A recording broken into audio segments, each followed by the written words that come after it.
Hey everybody, Jason from Short Course World.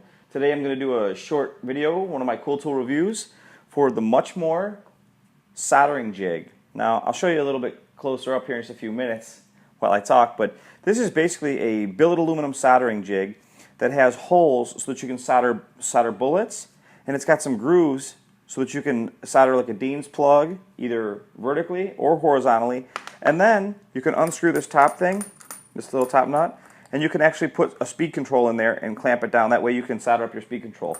On the bottom, it's got these little rubber feet, so it actually doesn't really want to slide. As you can see, I can move the whole pit mat with this thing. But really convenient tool. If you're doing a lot of soldering, it's definitely worth spending a few bucks on a soldering jig like this. There are other ones out there that are comparable. I chose the MuchMore because it's really compact, it's really small, and it does exactly what I need it to do. I already have a third hand tool, and I'm sure that you probably already know what that is. But there are other soldering jigs out there. I think there's one called Mr. Jig or The Jig Is Up or something like that. And there are two different pieces.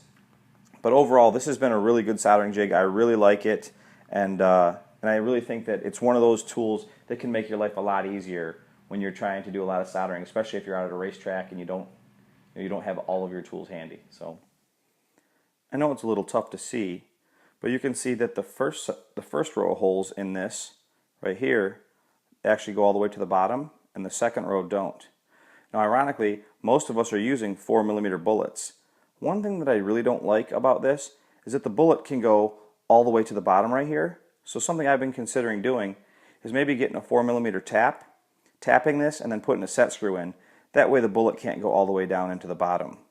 Other soldering jigs have had problems with heat soak, where you'd put a bullet in there, try to solder it, and the aluminum would actually start absorbing all the heat from the connector. I haven't experienced that, but I still like the idea of the bullet not being able to bottom out right there in the hole. So as you can see, you just unscrew this a little bit, and you can put your speed control or connector right there in the groove, and it just works really well. It's a good piece. Okay everybody, so this is it, the MuchMore Racing Soldering Jig. If you like this video, please subscribe to my channel or comment on this video. It helps me out, and I'll try to keep making videos that entertain and inform you. See you guys later. Bye-bye.